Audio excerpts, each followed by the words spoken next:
चलो शुरू करते हैं। Class 12th physics chapter 2 electrostatic potential and capacitance का लेक्चर नंबर 11। तुम लोग जान रहे हो कि ये लेक्चर हम लोग न्यूमेरिकल के लिए कर रहे हैं। पिछले लेक्चर में भी हम लोग न्यूमेरिकल किए थे, उसमें 2.4 तक हम लोग देख लिए थे, एग्जाम्पल्स कर रहे थे। आज नेक्स्ट क्वेश्चन हम लोग का है 2.5। हाँ, 2.4 तक कर लिए थे। अब देखो 2.5 क्या बोलता है? Determine the electrostatic potential energy of system consisting of two charges. एक चार्ज दिया है Q1 बराबर 7 माइक्रोकूलम, दूसरा चार्ज दिया है Q2 बराबर -2 माइक्रोकूलम। माइक्रोकूलम को क्या लिखेंगे? 7 into 10 to power -6 coulomb, -2 into 10 to power -6 coulomb. ठीक है। अब आगे क्या बोलता है? And no external field placed. कोई एक्सटर्नल फील्ड नहीं है एट। अब ये चार्ज कहां कहां पे रखा है वो बता रहा है। तो दो कोऑर्डिनेट दे दिया है। एक दिया है -9 0 0 -9 सेंटीमीटर पे, -9 सेंटीमीटर 0 0 मान लीजिए यहां पे है, और दूसरा कहीं यहां पे दे दिया है। ये कितना है? 9 सेंटीमीटर 0 और 0। ठीक है। अब तुम लोग देख सकते हो सीधा एक्स एक्सिस पे, क्योंकि वाई और जेड कोऑर्डिनेट इसका 0 है, तो ये एक्सिस क्या है? वाई एक्सिस है। सेंटर में कहीं पे एक्स एक्सिस है, और सेंटर में कहीं पे वाई एक्सिस होगा, और ये जेड एक्सिस। ठीक। तो डिस्टेंस फॉर्मूला मान लीजिए ये A है, ये B है, यहाँ पे Q1 है, यहाँ पे Q2 है। ठीक। अब डिस्टेंस AB अगर तुमको निकालना है तो AB क्या होगा?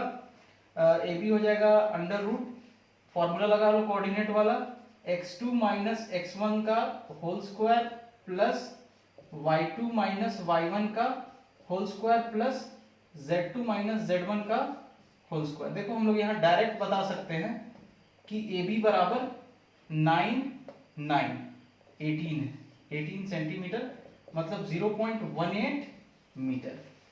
हम लोग डायरेक्ट क्यों बता दिए? क्योंकि y कोऑर्डिनेट और z कोऑर्डिनेट हमारा पहले से 0 है। तो फॉर्मूला मैंने क्यों बताया? तो फॉर्मूला इसलिए बताया कि जब ये कोऑर्डिनेट 0 नहीं दिया रहेगा तब डिस्टेंस कैसे निकालेंगे। ठीक है। तो ये जो डिस्टेंस है यही हमारा r रहता है। r = 18 सेंटीमीटर बराबर 0.18 मीटर। अब इसमें क्या बोलता है? Determine electrostatic potential energy U। तो इलेक्ट्रोस्टैटिक पोटेंशियल एनर्जी क्या होता है? 1/4 pi epsilon not Q1 into Q2 upon R। सारी वैल्यूज तुम लोगों को पता है। 9 into 10 to power 9 into Q1 कितना है? 7 इंटू 10 टू पावर -6। Q2 कितना है? -2 into 10 to power -6 upon R कितना है? 0.18 मीटर, या इसको क्या लिख सकते हैं? 18 into 10 to power -2, 18 into 10 to power -2। ठीक है। अब देखो 9 2 ज़ा 18 और 2 और 2 कैंसल। ठीक है। इसको तुम लोग तो सॉल्व कर लोगे यार आसानी से। ये देखो 10 टू पावर -6 और 10 टू पावर -6 क्या हो जाएगा? 10 टू पावर -12 हो जाएगा, और -2 ऊपर जाके क्या हो जाएगा? +2 हो जाएगा। तो 9 के साथ +2 मिलके 10 टू पावर 11 हो जाएगा, और ये दोनों मिलके क्या हो जाएगा? मल्टीप्लाई करोगे तो 10 टू पावर -1 मतलब 1/10। तो यहाँ क्या बचा? 7 इंटू 10 टू पावर -1 = 0.7 जूल, और ये यहाँ माइनस है तो ये वैल्यू निगेटिव में। ठीक है। ये क्वेश्चन का ए पार्ट हो गया। आंसर पोटेंशियल एनर्जी कितना है? -0.7 जूल। दूसरा क्या बोलता है? How much work is required to separate the two charges infinitely away from each other.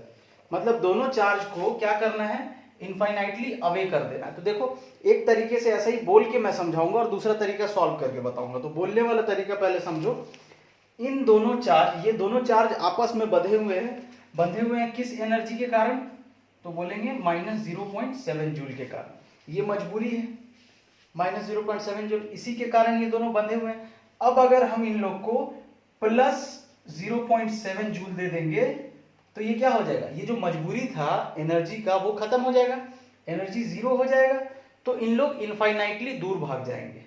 एकदम सिंपल सा बात है कि ये बंधे क्यों हैं, -0.7 जूल एनर्जी के कारण। तो हम उसको अगर उतना ही प्लस दे दे तो ये उस बंधन से आजाद हो जाएगा, उस बंधन में नहीं रहेगा ये, ठीक है, ये भाग जाएगा, तोड़ के निकल जाएगा। तो मतलब इतना वर्क डन देना। अब इसको देखो दूसरे तरीके से हम लोग कैसे निकालेंगे, डब्ल्यू वर्क, ये बी बना रहे हैं ना, वर्क डन बराबर क्या होता है, U2 माइनस U1। अब देखो U2 U1 को थोड़ा सा डिस्कस कर लेते हैं। तो U2 मान लेते हैं, एक सेकेंड चार्ज को हम कहाँ पहुंचा रहे हैं, इन्फिनिटी पे पहुंचा रहे हैं, तो इन्फिनिटी पे पोटेंशियल एनर्जी जीरो, और U1 एक चार्ज को यही रहने दो, समझ रहे हो ना, एक चार्ज को यही रहने दो, दूसरे को इन्फिनिटी पहुंचा दो, तो एक इसका एनर्जी क्या है, -0.7 जूल हम लोग निकाल चुके हैं यहाँ पे, इतना एनर्जी है इसका। तो W2 बराबर क्या होगा, 0 minus 0.7 joule, minus minus plus, तो कितना हो जाएगा, +0.7 जूल। यही बात समझाया था पीछे, इतना ही आंसर आ रहा था। तो इतना वर्क हमको करना पड़ेगा दोनों को इनफाइनाइटली सेपरेट करने के लिए। यही बात मैंने पहले समझाया था, ये तो सॉल्व करके दिखा दिया। पहले ऐसे ही समझाया था कि ये किस कारण से बंधे हुए हैं आपस में, तो -0.7 जूल एनर्जी कारण बंधे हुए, तो उतना ही एनर्जी हम दे देंगे तो वो बंधन से आजाद हो जाएगा, इनफाइनाइट दूर चला जाएगा, ठीक है। अब आगे चलते हैं क्वेश्चन का पार्ट सी। ओके, इसको नहीं मिटाना था, ठीक, कोई बात नहीं। पार्ट सी देखो, पार्ट सी में क्या बोल रहा है, suppose that the same system of charge is now placed in an external electric field. किसी एक्सटर्नल इलेक्ट्रिक फील्ड में रखा है जो क्या है, A इंटू 1/r², या इसको हम क्या लिख सकते हैं, A इंटू A/r²। ओके, तो अब देखो पोटेंशियल क्या होता है, पोटेंशियल V बराबर E इंटू डी होता है। अच्छा, E कितना है, A/r², और यहाँ डिस्टेंस हम किसके टर्म में रख लेते हैं, R के टर्म में रख लेते हैं, ठीक है। यहाँ पे कांस्टेंट फील्ड, यहाँ पे कांस्टेंट नहीं है, लेकिन हम लोग अगर यहाँ dr भी लिखते तो उसी से हम लोग कंपेयर कर रहे हैं, तो ये इससे एक कैंसिल हो जाएगा, तो क्या बचेगा, A/r, मतलब पोटेंशियल कितना है, A/r। यहाँ पे चार्ज कितना है, -9 सेंटीमीटर 0 पोजीशन पे है, ये A है, यहाँ पे Q1 है, यहाँ पे Q2 है, ठीक, ओके। ये समझ गया, पोटेंशियल A/r रहेगा, कैसे रहेगा, d डिस्टेंस पुट कर दी, जो भी हमारा ये डिस्टेंस है वो डिस्टेंस यहाँ पुट किया, तो एक डिस्टेंस से एक कैंसिल हो गया, एकदम सिंपल समझो। d की जगह पे हम लोग r रखें, r डिस्टेंस है, और ये r डिस्टेंस के ही बारे में बात कर रहा है, और e की जगह पे A/r², तो r² से एक r कैंसिल, A/r बचा, ठीक है। तो अब ये बोल रहा है कि अब हमारा सिस्टम जो कॉन्फ़िगरेशन है उसका इलेक्ट्रोस्टैटिक एनर्जी क्या होगा, ठीक है।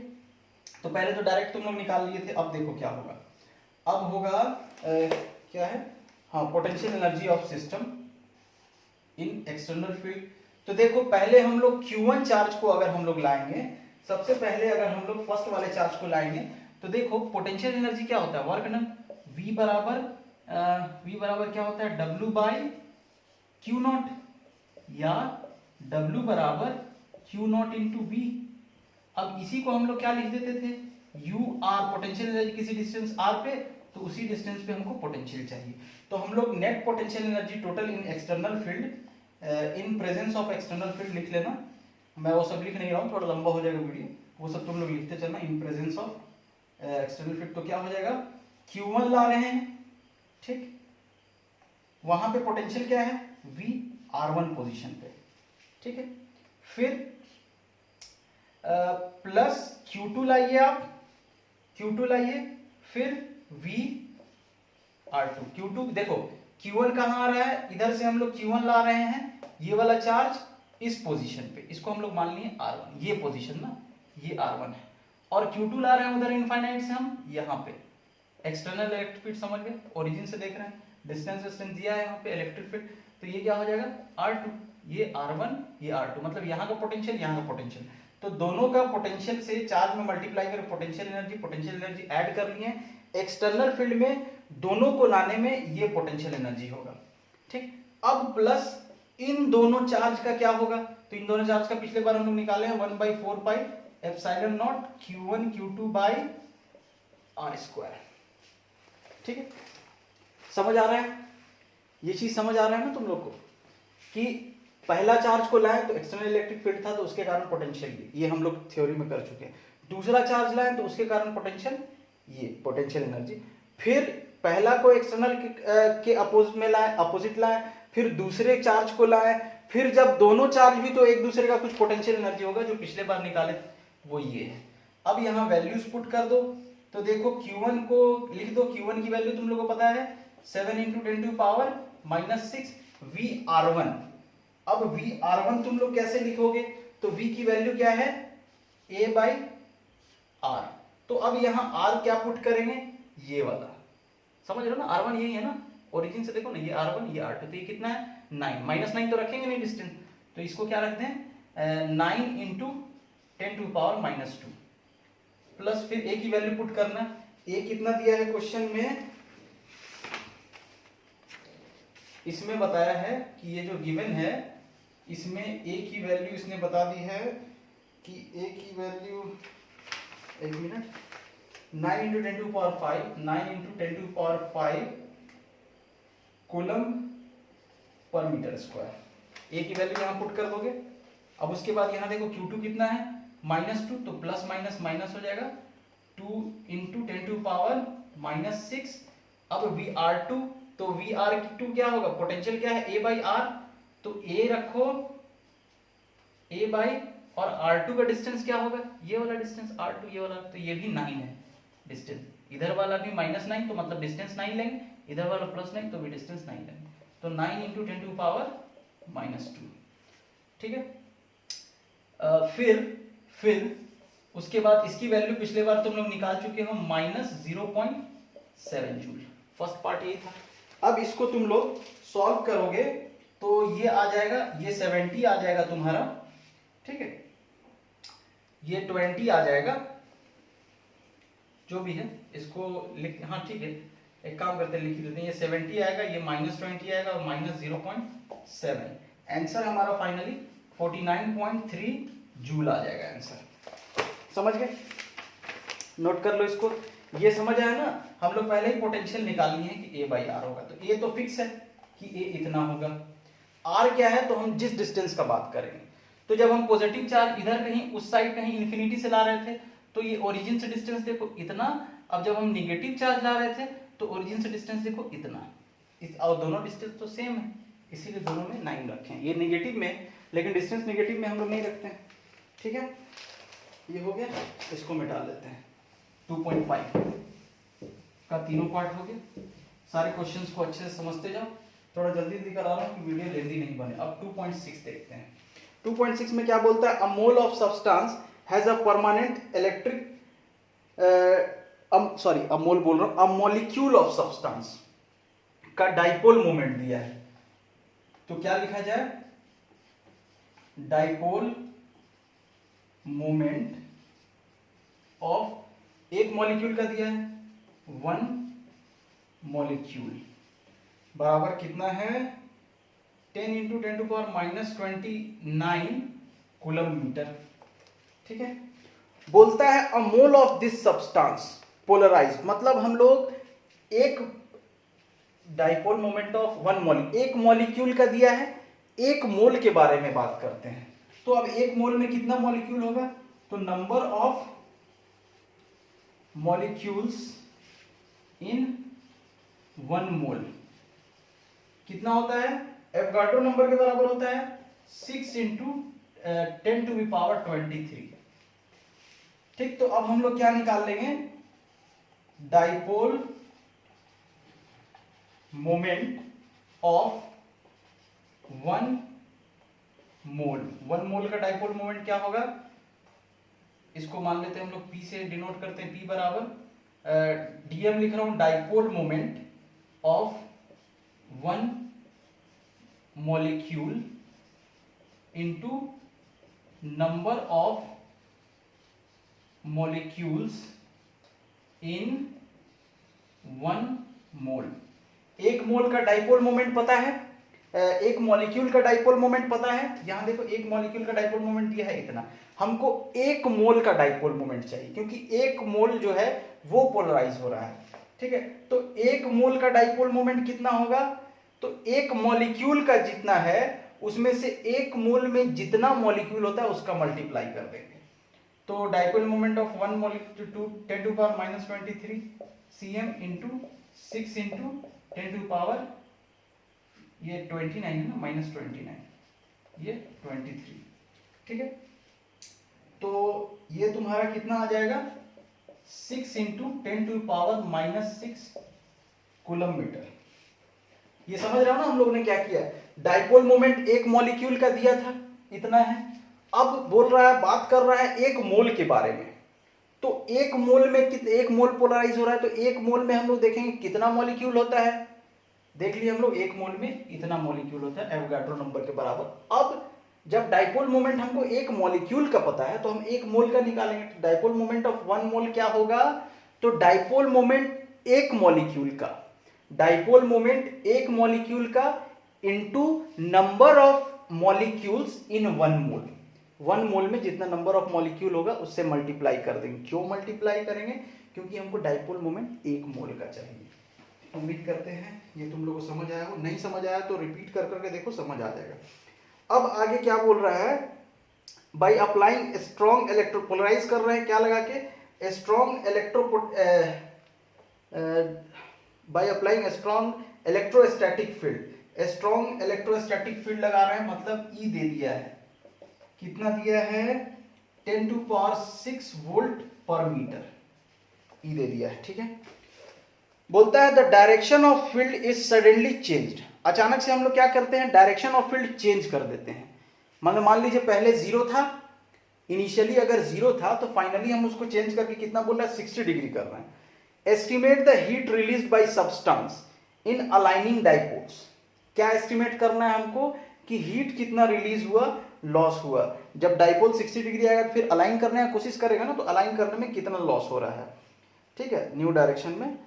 For simplicity assume 100% polarization of sample. हम इसमें क्या मान लेते हैं 100% पोलराइजेशन है। तो अब देखो हम लोग को एनर्जी का फॉर्मूला पता है, यहां लिख रहा हूं U बराबर -PE cos थीटा, यही होता है ना पोटेंशियल एनर्जी। तो हम लोग इनिशियल देखते हैं, इनिशियल पोटेंशियल एनर्जी। तो अब देखो इनिशियली हम लोग लिख लेते हैं थीटा बराबर 0 रहा होगा, कोई थीटा का बात नहीं किया। तो अब देखो इनिशियल पोटेंशियल एनर्जी को UI लिख लेते हैं, तो ये क्या हो जाएगा -PE cos 0 डिग्री। तो -P की वैल्यू कितनी है, ये देखो 1 मोल का P 6 into 10 to power -6 into E की वैल्यू कितनी है, तो 10 टू पावर 6 cos थीटा 1। तो ये कैंसल, क्या बचा -6 जूल। अब उसके बाद फाइनल पोटेंशियल एनर्जी। तो फाइनली क्या हो रहा है, थीटा 60 डिग्री हो गया, डाइपोल रोटेट हो गया 60 डिग्री। तो UF बराबर क्या हो जाएगा -PE cos 60 डिग्री, ठीक है। तो P कितना है 6 into 10 to power -6 into E कितना है 10 टू पावर 6 है इंटू cos 60 1/2। ये खत्म, जैसे यहाँ खत्म हुआ था, और 2 से 3 टाइम्स -3 जूल। तो इनिशियल एनर्जी कितना था -6 जूल, और फाइनल एनर्जी कितना है -3 जूल। अब देखो उस दिन तुम लोगों को समझा चुके थे, इसको मिटा रहा हूं ना, क्या समझाए थे कि अगर मान लीजिए कि कोई पोटेंशियल एनर्जी UI बराबर -15 है और कोई पोटेंशियल एनर्जी UF बराबर -9 है, ठीक है। तो अगर तुमसे मैथमेटिकली पूछा जाए कौन बड़ा है, मैथमेटिकली कौन बड़ा है, -15 और -9, तो तुम लोग बोल दोगे -9 बड़ा है। लेकिन एनर्जी के फॉर्म में अगर बात किया जाए तो याद रखना इनिशियल बड़ा होगा किससे, फाइनल से। इसको एकदम याद रखो, जितना ज्यादा, ऐसे मैथमेटिकली तो ये छोटा है, लेकिन अगर हम एनर्जी के सेंस में देखेंगे तो ये बड़ा है और ये छोटा है, ये चीज याद रखना। कैसे, अब इसको सोचा जाए तो मान लो इसको तुमको 0 करना है, -15 एनर्जी को 0 करना है, पोटेंशियल एनर्जी को तुमको क्या देना होगा, इसको +15 देना होगा, और -9 को 0 करना होगा तो +9 देना होगा। तो ज्यादा एनर्जी कौन है, देखो ना, जिसको ज्यादा वर्क करना पड़ रहा है 0 करने के लिए वो ज्यादा एनर्जी है। तो कभी भी जो ज्यादा निगेटिव है पोटेंशियल एनर्जी वो कभी भी बड़ा होगा। तो अब यहां समझ आ गया, इनिशियल -6 है तो -6 मैथमेटिकली -3 से छोटा हो सकता है, लेकिन ये पोटेंशियल एनर्जी के टर्म में ये बड़ा है और ये छोटा है, तो बड़े से छोटे आ गए हम तो क्या हो गया, लॉस हो गया। ठीक है, अब तुम लोग को यहां क्या बताना था चेंज इन पोटेंशियल एनर्जी बराबर क्या होगा, you final minus you initial. You final कितना है -3, इसमें से -3 को कर दो -6 को, तो कितना हो जाएगा +3 जूल। तो हम लोग क्या बोलेंगे, +3 जूल एनर्जी का लॉस हुआ है। किस फॉर्म में लॉस हुआ है, तो हीट के फॉर्म में लॉस हुआ है, वो गर्म हो जाएगा, डाइपोल को अलाइन करने की कोशिश में वो गर्म होके हीट एनर्जी के फॉर्म में रिलीज करेगा एनर्जी, हीट के फॉर्म में एनर्जी रिलीज करेगा। ठीक है, 2.6 हो गया, चलो लग तो रहा है जल्दी जल्दी हो रहा है। अब 2.7 देखते हैं। चलो 2.7 एक थ्योरी क्वेश्चन है, इसमें ABCD 4 पार्ट है इसका।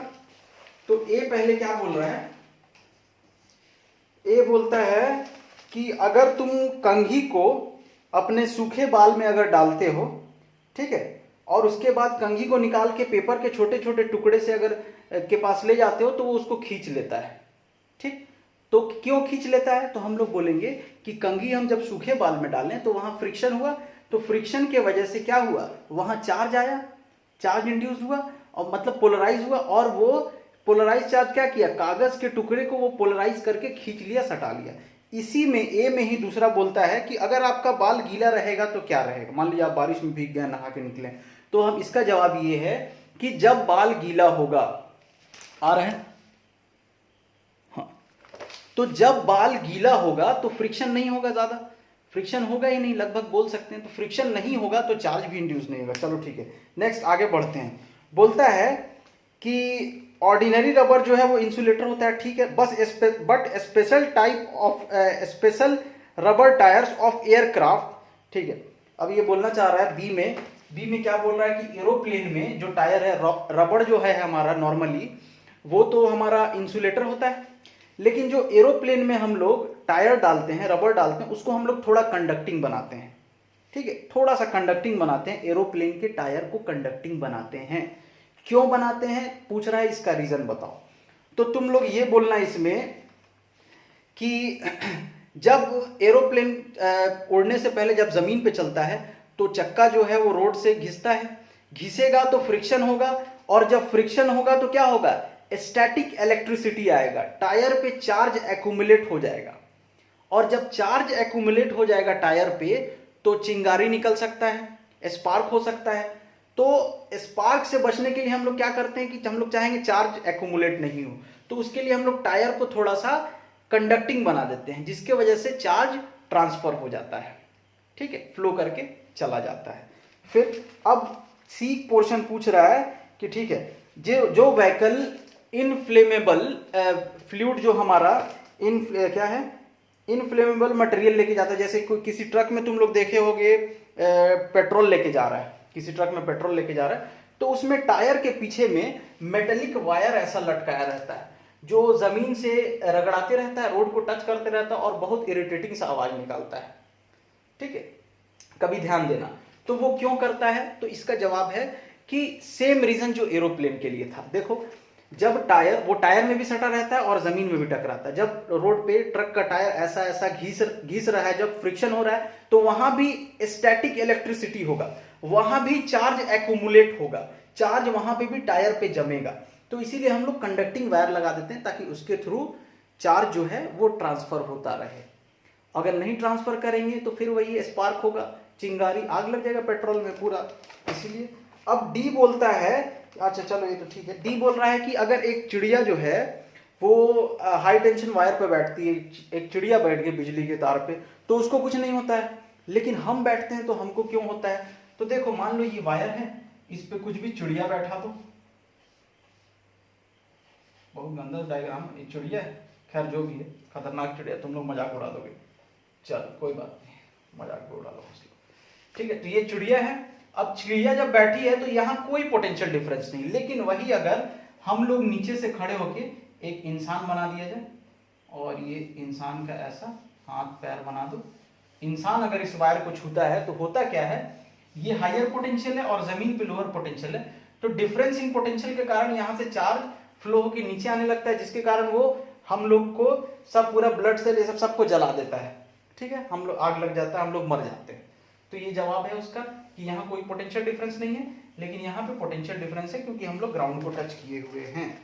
ठीक है, 2.7 हो गया। अब आइए आप लोग 2.8 क्या बोलता है, एग्जाम्पल 2.8। ठीक है, फटाफट करते हैं। A slab of material of dielectric constant K has the same area as plate. तो सबसे पहले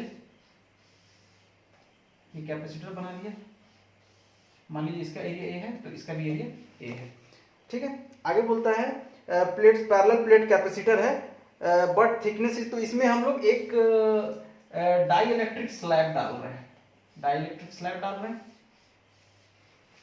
जिसका थिकनेस क्या है, T है, और बोल रहा है जो थिकनेस T है वो क्या है, तो thickness T is 3/4 of separation between them, 3/4 of D।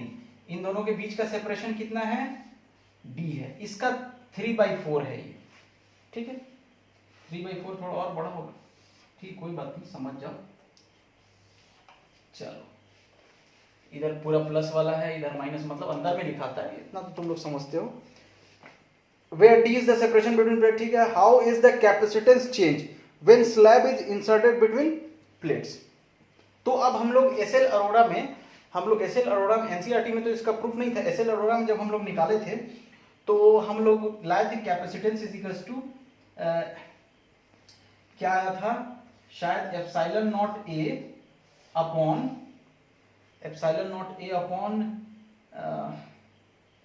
D minus T plus T by के।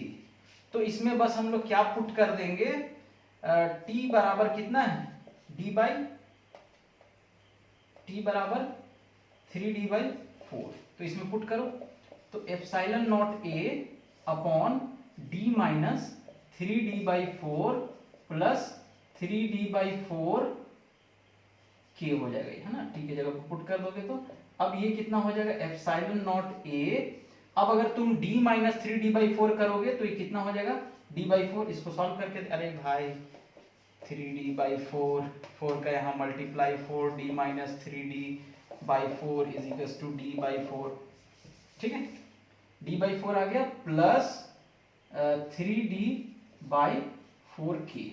अब देखो इसमें से कॉमन क्या निकल रहा है, तो इसमें से कॉमन हमारा निकल रहा है d, तो कॉमन है ही है, नीचे ऊपर में जो है वो लिख देते हैं, epsilon not a upon d निकल रहा है बाई 4, तो d/4 कॉमन निकाल लोगे तो क्या हो जाएगा, 1 प्लस 3/k। अच्छा, फिर इसको हम लोग क्या लिखेंगे, 4 को ऊपर भेज दो। अच्छा, इसको देखो, इसको मैं लिख रहा हूं ना, इसको क्या लिख सकते हैं, देखो 1 प्लस 3/k को हम लोग क्या लिख सकते हैं, k प्लस 3/k। ठीक है, तो इसमें लिख देते हैं k plus 3/k, epsilon not a by d into 4 के ऊपर भेज दो, 4k अपॉन k प्लस 3। अब epsilon not a into d क्या होता है, कैपेसिटेंस, तो कैपेसिटेंस कितना टाइम्स हो गया, 4k बाई k प्लस 3। ये हमारा क्या, ये c नॉट इनिशियल कैपेसिटेंस। ये डायरेक्ट फॉर्मूला पुट के करके करोगे तो हो जाएगा, लेकिन बोर्ड में आएगा तो ऐसे डायरेक्ट फॉर्मूला पुट करके मत बनाना। ठीक है, बहुत गर्मी है, डायरेक्ट फॉर्मूला पुट करके नहीं बनाओगे। क्यों नहीं बनाओगे, क्योंकि ऐसा एनसीईआरटी में फॉर्मूला ये वाला डायरेक्ट नहीं दिया है। तो कैसे बनाएंगे, तो देखो इसको बनाने का जो प्रोसेस था ना, इस फॉर्मूला को लाने का, वही प्रोसेस हम लोग लगाएंगे। ठीक है, तो हम लोग सबसे पहले बात कर लिया जाए कि V नॉट बराबर क्या है, तो बोलोगे E नॉट इंटू डी। ठीक है, तो यहां से हमको क्या मिल जाएगा, फील्ड क्या है, मतलब विदाउट डाइइलेक्ट्रिक, डाइइलेक्ट्रिक जब नहीं है तो यहां लिख लो विदाउट, ऊपर का आ रहा है, विदाउट डाइइलेक्ट्रिक इलेक्ट्रिक। ठीक, तो V नॉट बराबर E नॉट इंटू डी, या हम क्या लिख सकते हैं, E नॉट बराबर V नॉट बाई डी। ठीक है, समझ आ रहा है। अब एक और फॉर्मूला है E नॉट का, एक और फॉर्मूला क्या होता है E नॉट का, तो E नॉट बराबर सिग्मा बाई एप्सिलॉन नॉट, ये वाला भी फॉर्मूला होता है, इसको भी याद रखोगे लोग। और सिग्मा बराबर क्या होता है, Q बाई ए होता है। ठीक है, हम लोग चार्ज क्या मान लेते हैं इनिशियली, चार्ज Q है इनिशियली, तो हम लोग कैपेसिटेंस का फॉर्मूला हम लोग क्या दे देंगे कि Q by V naught. Q charge नहीं बदलेगा स्लैब डालने के बाद में। ठीक है, तो ये Q बाई वी नॉट हो गया। अब इसका फॉर्मूला एक और होता है, ये वाला हम लोग लाए थे, epsilon not a by D, ये भी तुम लोगों को पता है, ये भी होता है, इसको भी लिख लो। ठीक है, समझ आ रहा है ना, इसको भी लिख लो। अब क्या किया जाए, कौन कौन काम का है देखते हैं, ये तो काम का नहीं होगा। चलो, अब हम लोग क्या करते हैं, with dielectric slab of thickness T बराबर 3D बाई 4। तो देखो पहले पोटेंशियल V नॉट था, अब जब डाई इलेक्ट्रिक स्लैब डालेंगे तो पोटेंशियल कम होगा, तो पोटेंशियल चेंज होके कितना होगा वो हम लोग निकालते हैं। सबसे पहले dielectric field, dielectric जब हम डालते हैं तो इलेक्ट्रिक फील्ड देखते हैं, electric field inside dielectric, तो E हो जाएगा, और E क्या होता है, E नॉट बाई के। अब हम लोग यहाँ कहां से ला, तो since E not by E हम लोग जानते हैं क्या होता है के, हम लोग यहां से लिख दिए हैं इसको। अच्छा, अब हम लोग को क्या करना है, पोटेंशियल डिफरेंस बिटवीन प्लेट्स। ठीक, पोटेंशियल डिफरेंस बिटवीन प्लेट्स हम लोग कैलकुलेट करते हैं। तो अब देखो, पोटेंशियल डिफरेंस पहले V नॉट था, ठीक है, तो अब रिड्यूस होके मान लेते हैं V हो गया। अब ये पोटेंशियल कैसे निकालेंगे, तो देखो ये जो मैं शेडेड बना रहा हूं ये स्लैब, ठीक, अब इसमें इलेक्ट्रिक फील्ड इसमें क्या है, इंड्यूस्ड इलेक्ट्रिक फील्ड ऐसा आया, E P लिखते हैं इंड्यूस्ड को, और net electric field E not इधर है, मतलब एक्सटर्नल इलेक्ट्रिक फील्ड इधर है, ये छोटा सा बनता है फील्ड। तो अब हमको रिजल्टेंट क्या मिल जाता है, E बराबर E not minus E P, और इसका डायरेक्शन किधर रहता है, इधर। तो इस डायरेक्शन में क्या फील्ड है, E फील्ड है, और ये खाली जगह में कितना है फील्ड, तो देखो इस खाली जगह में E नॉट है। सेम जैसे हम लोग थ्योरी किए थे ना, जिसको भी यहाँ कंफ्यूजन हो रहा है प्लीज जाओ पीछे और थ्योरी देख लो इसका, E नॉट इधर से इधर, फिर E नॉट यहाँ पे इधर से इधर। तो हम लोग क्या करेंगे, इन दोनों फील्ड जहां पे, दोनों खाली जगह जहां पे E नॉट है, E नॉट फील्ड है, वहां का पोटेंशियल निकालेंगे, और उसमें हम लोग क्या ऐड कर देंगे, ये इसके अंदर का पोटेंशियल। तो पोटेंशियल E बराबर क्या होता है, पोटेंशियल V बराबर E इंटू डी होता है। ठीक है, तो पहले हम लोग खाली जगह में देख रहे हैं, तो E इंटू डी रखना है, तो खाली जगह में फील्ड क्या है, E नॉट। देखो ना, ये दोनों खाली जगह में देख रहे हैं, खाली जगह में फील्ड E नॉट। अच्छा, कितने जगह में, ये डिस्टेंस क्या बताता था कि भाई कितने जगह में है, तो देखो कितने जगह में है, तो D, पूरा जगह D है, उसमें से कैपेसिटर का डाई इलेक्ट्रिक का थिकनेस छोड़ के बाकी सब जगह, तो D में से क्या माइनस कर लिया जाए, T। तो ये क्या हो गया, E not into D minus T. ठीक है, प्लस ये हमारा क्या हो गया, तो ये खाली जगह में। अब इसमें प्लस क्यों कर रहे हैं, क्योंकि E नॉट का जो डायरेक्शन है वही E का भी डायरेक्शन है, ये है हमारा E। तो E लिखो, फील्ड लिखना था ना, अब फील्ड क्या है हमारा, E है। अच्छा, डिस्टेंस क्या है, तो E कितने दूर में है, तो ये थिकनेस में बस, तो E इंटू टी। ठीक है, अब यहाँ वैल्यू पुट करो, तो E naught is equal to E naught D minus T कितना हो जाएगा, तो D माइनस टी की वैल्यू है 3D/4। ठीक है, प्लस, समझ गए ना, दोनों को सेम ऐड क्यों किया, सेम डायरेक्शन में। अब E की वैल्यू क्या है, E नॉट बाई के, और T की वैल्यू क्या है 3D/4। अच्छा, अब देखो ई नॉट, ये इसको सॉल्व करोगे तो d minus three D by four हो जाएगा, प्लस यहां करोगे तो क्या हो जाएगा, ये तो वही रहेगा ई नॉट बाई के थ्री डी बाई फोर। अब इसमें से कॉमन क्या निकल रहा है, तो हम लोग बोलेंगे इसमें से कॉमन निकल रहा है ई नॉट निकल रहा है कॉमन, ठीक है, और डी बाई फोर निकल रहा है कॉमन, डी बाई फोर निकाल लो कॉमन, तो ई नॉट डी बाई फोर निकल गया, तो यहां बचा वन, प्लस यहां क्या बचा थ्री बाई के। अच्छा, इसको और हम क्या लिख सकते हैं, E not into D, E not into D, और ये हो जाएगा के प्लस थ्री बाई के। अच्छा, नीचे फोर भी था, आ रहा है, दिख रहा है, हाँ। अब यहां ध्यान से एक चीज देखो कि ई नॉट इंटू डी क्या होता है, E not into D V not होता है, तो यहां वी नॉट लिख दो, V not into K plus three by four K. Potential इतने टाइम्स चेंज हो गया। अब हमको पोटेंशियल मिल गया, तो अब हम लोग क्या निकालेंगे, कैपेसिटेंस, कैपेसिटेंस, कैपेसिटेंस निकालो।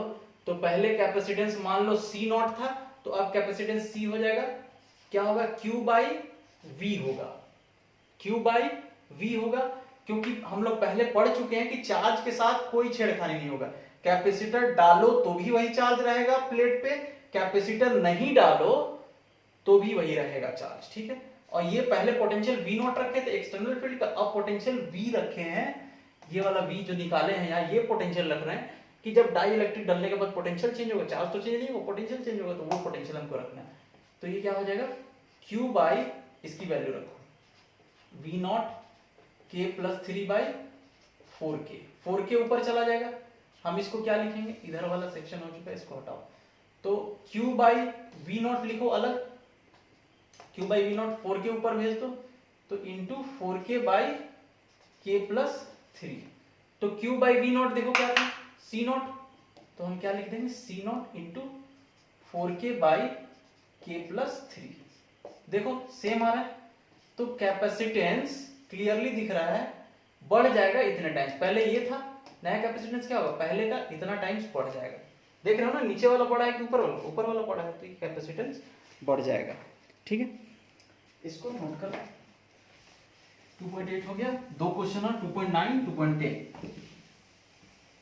कुछ दिक्कत होगा फोन कर लोगे, लोग ग्रुप में मैसेज कर दोगे, कुछ भी समझ नहीं आया तो, ठीक है।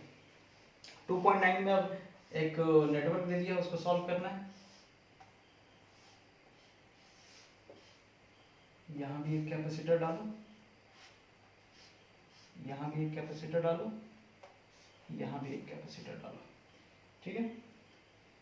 और इन दोनों के बीच में अकॉर्डिंग टू क्वेश्चन हम लोग यहाँ पे पोटेंशियल अप्लाई कर देते हैं 500 वोल्ट का, ठीक है।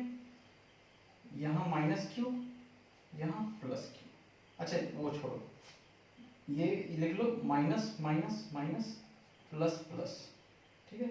यहाँ प्लस प्लस माइनस माइनस, यहाँ पे क्या है, प्लस प्लस माइनस माइनस, यहाँ पे क्या है, माइनस माइनस प्लस प्लस, ठीक है। इसका कैपेसिटेंस C1 है, इसका C2 है, इसका C3 है, इसका C4 है, ठीक है। और ये सब C1 बराबर C2 बराबर C3 बराबर C4 बराबर 10 क्या दिया है,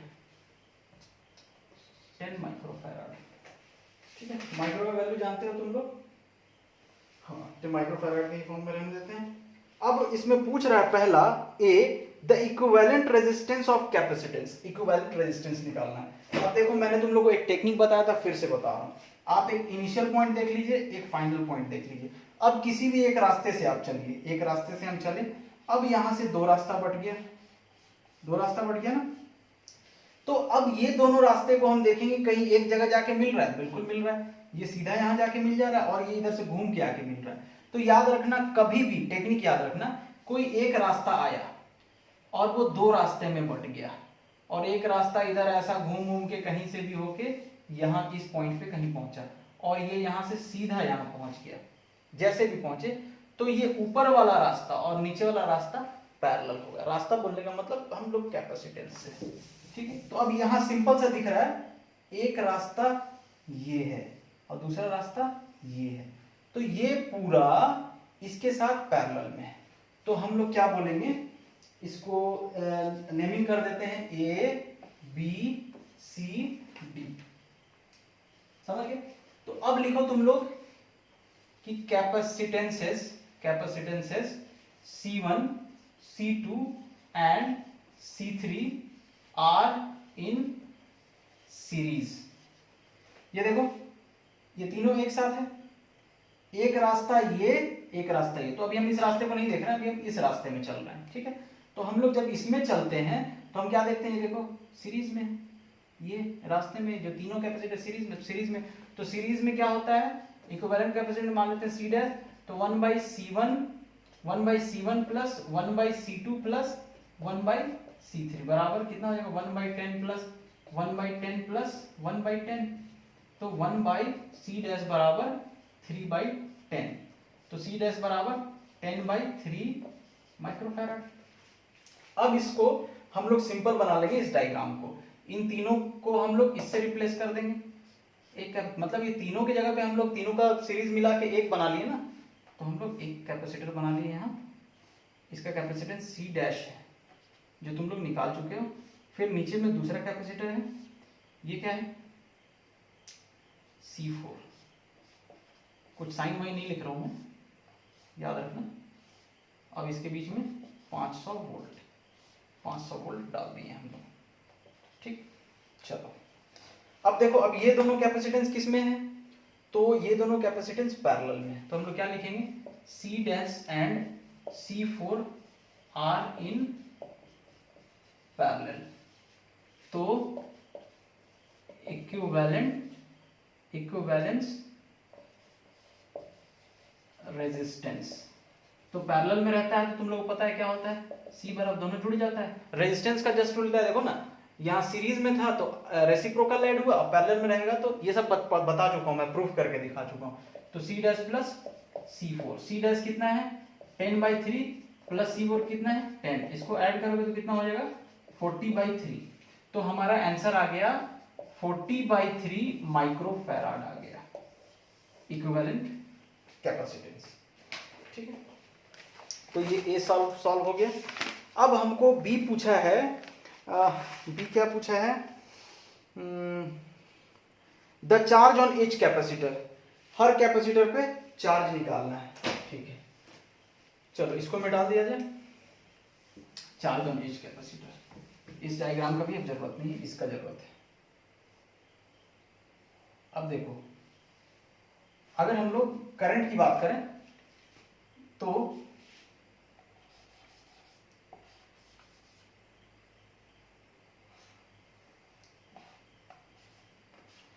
ये मान लीजिए I करंट आया, चार्ज हम लोग को बात करना पता है, लेकिन जिसमें जितना ज्यादा करंट जा रहा है मतलब उतना ज्यादा चार्ज जा रहा है, ठीक है। तो ये I आया, एक बट गया इसमें I1 और एक बट गया इसमें I2। अब ये देखो यहाँ क्या है, यहाँ भी I2, यहाँ क्या है, यहाँ भी I2, यहाँ क्या है, यहाँ भी I2, और इसमें क्या है I1 है। तो ये देखो कैपेसिटर C1, कैपेसिटर C2 और कैपेसिटर C3 में सेम करंट जा रहा है, मतलब इन सब में सेम चार्ज होगा। तो इन सब में चार्ज हम लोग क्या मान लेते हैं Q2। अब करंट को मिटा दिया जाए, करंट का कोई काम नहीं, करंट बस हम लोग थोड़ा सा फील करने के लिए किए थे कि चार्ज इक्वल कैसे होगा। तो यहाँ भी Q2, यहाँ भी Q2, लेकिन इस वाले कैपेसिटर में तो दूसरा जा रहा था, मान लीजिए कि 5 एम्पियर आ रहा है, तो इधर चला गया 3 एम्पियर और इधर चला गया 2 एम्पियर। तो इधर वाले रूट में मान लिया 3 एम्पियर, तो मान लिया 3 एम्पियर जा रहा तो चार्ज Q2 है, और इधर वाले में 2 एम्पियर आ रहा तो चार्ज क्या मान लेते हैं Q1 मान लिए। चार्ज अलग अलग है। अब देखो, अब तुम लोग क्या लिखोगे, पोटेंशियल देखो किस टाइप से लिखोगे तुम लोग। तो अब देखो पोटेंशियल अक्रॉस AD, तो अब AD के, अच्छा पोटेंशियल निकालने से पहले तुम लोग एक काम करो, पोटेंशियल का फॉर्मूला, तो C बराबर Q/V, ओके। तो V बराबर क्या होता है Q/C, ओके। अब देखो यहां पे पोटेंशियल V1, इसका पोटेंशियल V2, इसका पोटेंशियल V3। अब ये देखो, ये जो तीनों मिला ना, ये तीनों, इस तीनों का एक इससे जुड़ा है और दूसरा इससे जुड़ा है, तो ये तीनों पोटेंशियल मिलके एक पोटेंशियल 500 वोल्ट बनाएगा। मतलब V1 plus V2 plus V3 बराबर 500 वोल्ट। V1 की जगह पे क्या लिखोगे, Q2 बाई, देखो V1 में चार्ज क्या है Q2, capacitance C1, plus V2 में चार्ज क्या है Q2, कैपेसिटेंस C2, V3 में क्या है, V3 में क्या है चार्ज Q2 है, यहाँ भी इन तीनों में चार्ज सेम है ना, तीनों में चार्ज सेम है, ये चार्ज का समझा दिए क्यों सेम है, Q2 बाई C3, थर्ड वाले कैपेसिटर, चार्ज समझ गए ना सेम है, क्यों सेम है, जिसमें करंट सेम रहेगा उसमें चार्ज सेम रहेगा। करंट क्या होता है, फ्लो ऑफ चार्ज, तो जिसमें करंट सेम है मतलब चार्ज सेम है। इसमें करंट अलग है, इसमें अलग है करंट, इसमें अलग, तो इसमें जो करंट अलग गया है वो इन तीनों कैपेसिटर में सेम करंट जा रहा है, तो दोनों पे, तीनों पे Q2 Q2 Q2 ले लिए, और इसमें अलग करंट जा रहा है, इनसे अलग जा रहा है, तो इसमें Q1 मान लिए। अब इज इक्वल टू यहाँ लिख दो 500 वोल्ट। तुमको Q2 नहीं पता है, Q2 कॉमन ले लो, 1/C1 plus 1/C2 plus 1/C3 बराबर 500 वोल्ट। अब Q2 इंटू इसकी वैल्यू तुम लोग पहले निकाल चुके हो, कितना था 3/10। अब Q2 बराबर कितना, उधर भेज दो निकल जाएगा, माइक्रोफैराड है ये याद रखना, ठीक है, बाकी तुम लोग सॉल्व कर लोगे, वैल्यू पुट करके सॉल्व कर लो। अब दूसरा चार्ज Q1 वाला निकालना है, तो अब Q1 कैसे निकालेंगे, तो Q1 के लिए भी अब देखो यहाँ पोटेंशियल क्या है, तो पोटेंशियल का फॉर्मूला Q/C, तो यहाँ Q क्या है Q1, ये क्या है फॉर कैपेसिटर, फॉर या इन C1 C2 एंड C3, यहां क्या लिखेंगे इन C4 डायरेक्ट, तो क्या चार्ज कितना है C4 में Q1 है अपॉन कैपेसिटेंस C4। अब ये देखो इस कैपेसिटर का एक यहां और एक यहां, तो इसमें कितना पोटेंशियल है ये देखो ना 500, इसमें भी 500 है, सिंपल, इसका एक सिरा 500 के इधर से, एक सिरा इससे, तो इसमें भी C4 में अकेले में 500 है, तो तुम लोग C4 का वैल्यू रख दो, 10 था उधर भेज दो, निकल जाएगा। समझ आ रहा है, माइक्रो की वैल्यू रख लोगे तो सॉल्व कर लोगे, ये क्वेश्चन हो गया, ये हमारा था 2.9 था, ठीक, कितना टाइम हो गया, हाँ ये वाला लग रहा है थोड़ा जल्दी करना है, ओके चलो 2.10 देखते हैं, 2.10 क्या बोलता है, एक डायग्राम दिया है, पहले उसको हम लोग बना लेते हैं, उसके बाद बात करेंगे। इधर प्लस, ये दो capacitor plus plus plus plus minus minus minus minus, इस पे चार्ज प्लस Q, इस पे चार्ज माइनस Q, और इसका कैपेसिटेंस कुछ C है, और इसमें पोटेंशियल दे दिया है इसने प्लस माइनस 100 वोल्ट पोटेंशियल है। इसमें क्या बोलता है, और 900 पिकोफैराड, C क्या दिया है 900 पिकोफैराड है ना, हाँ PF पिकोफैराड, पिको समझते हो ना 10⁻⁻12, 900 पिकोफैराड कैपेसिटर मतलब कैपेसिटेंस दिया, चार्ज बाय 100 वोल्ट मतलब पोटेंशियल दे दिया है, battery, how much electrostatic energy stored in capacitor, तो एनर्जी कितना स्टोर होगा, एनर्जी स्टोर करने से पहले चार्ज नहीं पूछा है, लेकिन चार्ज निकाल लो, क्योंकि चार्ज हम लोग को आगे काम आने वाला है। C बराबर क्या होता है Q/V, तो Q बराबर क्या हो जाएगा C इंटू V, तो charge on capacitor plates, charge on capacitor plates क्या हो जाएगा, तो Q बराबर C इंटू V। अब C देखो कैपेसिटेंस कितना दिया है 900 पिकोफैराड, तो पिको के 900 इंटू 10⁻⁻12 और इंटू पोटेंशियल कितना है 100 है, ठीक है। अब ये देखो 1 2 3 4, 4 जीरो इसमें से हटा लो, मतलब -8 हो जाएगा, तो 9 इंटू 10⁻⁻8 और चार्ज है तो कूलम है। अब हम लोग क्या निकालना था, energy stored in capacitor, energy stored in capacitor U बराबर हाफ CV स्क्वायर, तो हाफ इंटू C कितना है कैपेसिटेंस, तो 900 इंटू 10⁻⁻12 इंटू V का स्क्वायर, तो V पोटेंशियल 100 है, तो 100 का स्क्वायर, तो मतलब 100 का स्क्वायर जब करोगे तो कितना हो जाएगा 100 इंटू 100 और 100 इंटू 100 कितना हो जाएगा 10 का पावर 4। अब ये 2 जीरो यहां से लो तो ये 6 हो जाएगा। अब इसको एडजस्ट करो, अच्छा इससे एक काम करो, कैंसिल करा दो इससे, खैर छोड़ो। इसको तुम लोग सॉल्व करोगे तो ये आ जाएगा 4.5 इंटू 10 टू पावर -6 जूल आ जाएगा, ये एनर्जी स्टोर्ड इन कैपेसिटर। अब देख नेक्स्ट इसका हम लोग सुनते हैं क्या बोलता है बी पार्ट। ये तो ए पार्ट था, अब बी पार्ट देखो क्या बोलता है। तो बी पार्ट बोलता है कि the capacitor is disconnected from battery. Battery हम यहां से डिस्कनेक्ट कर, एक दूसरा डायग्राम बना लेते हैं। बैटरी डिस्कनेक्ट कर दिए और उसकी जगह पे सेम कैपेसिटर लगा दिए सी, तो इसका भी कैपेसिटेंस सी, मतलब ये भी 900 पिकोफैराड 900 पीएफ और ये भी 900 PF, plus plus minus minus plus plus minus minus. इस पे चार्ज मान लो क्यू डैश, इस पे भी मान लो माइनस क्यू डैश, इस पे भी क्यू डैश होगा और इस पे माइनस क्यू डैश, ठीक है। Disconnected to battery and connect same capacitor, एक और कनेक्ट कर दिया। What is the electrostatic energy stored by system, कितना एनर्जी स्टोर करेगा सिस्टम। अब देखो जब तुम बैटरी हटाए और जब दूसरा कैपेसिटर लगा रहे हो तो जो दूसरा कैपेसिटर लगा हो उसके चार्ज के बारे में बात नहीं किया, मतलब वो चार्ज नहीं है, दूसरा कैपेसिटर चार्ज नहीं है। तो जैसे हम लोग बैटरी हटाएंगे तो इस पे पहले कितना था क्यू चार्ज था, अब दूसरा कैपेसिटर जैसे डालोगे तुम चार्ज डिस्ट्रीब्यूशन हो जाएगा, पोटेंशियल इसका प्लस बराबर हो जाएगा, इसका माइनस बराबर हो जाएगा। वायर से कनेक्टेड है, दोनों का पोटेंशियल सेम हो जाएगा। मान लीजिए पहले पोटेंशियल V था तो अब पोटेंशियल V डैश हो जाएगा। और जो चार्ज है जब वायर से कनेक्ट करोगे, सेम कैपेसिटर कनेक्ट कर रहे हो तो तुम लोग जानते हो चार्ज इक्वली डिस्ट्रीब्यूट हो जाएगा, मतलब Q डैश बराबर क्या हो जाएगा, पहले टोटल चार्ज Q था उसका हाफ। समझ गए, इसमें चार्ज Q था पहले, अब एक और कैपेसिटर लगा दिए और बैटरी हटा दी है, तो जो कैपेसिटर लगाओगे उसके चार्ज के बारे में बात नहीं किया, मतलब वो चार्ज नहीं है वो, तो चार्ज क्या होगा इक्वली दोनों में शेयर हो जाएगा, डिस्ट्रीब्यूट हो जाएगा, तो चार्ज दोनों पे सेम हो जाएगा ना।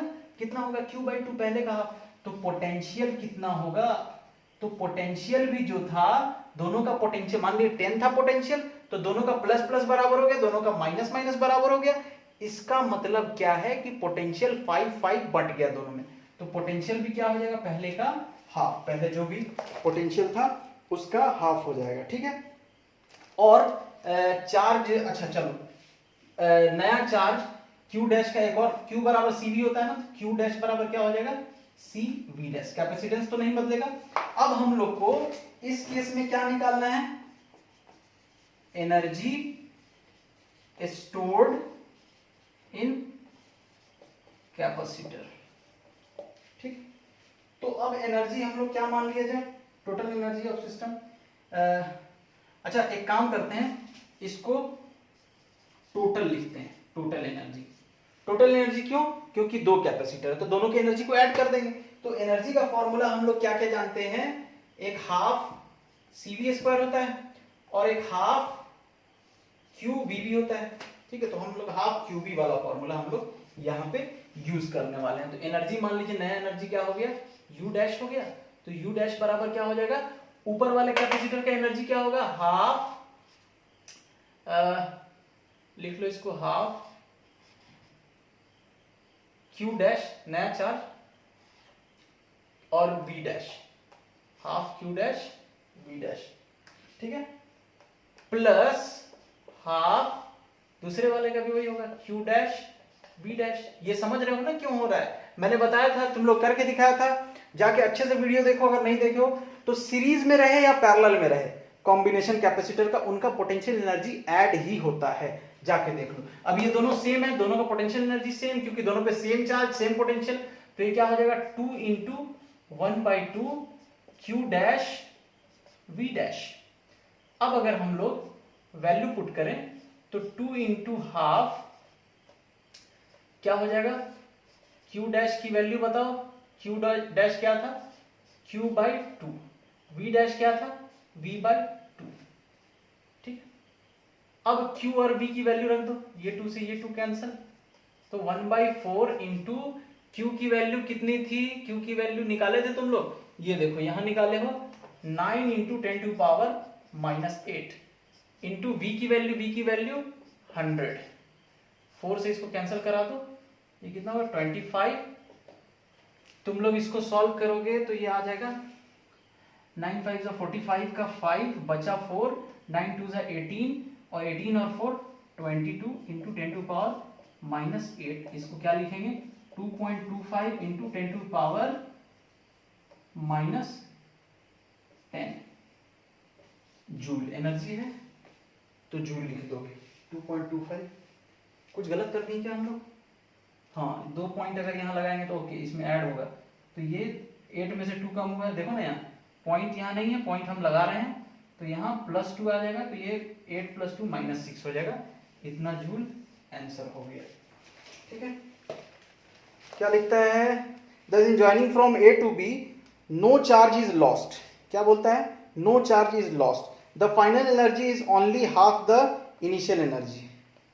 A से B में no charge is lost, the final energy is only half, देखो फाइनल एनर्जी क्या हो गया, half of the initial energy जो है ना, ये इनिशियल एनर्जी है, बिना मतलब बैटरी के साथ, अब बैटरी हटा दी तो फाइनल एनर्जी क्या हो गया, ये हो गया, देखो जस्ट हाफ है, ये इसका हाफ है, तो हाफ है।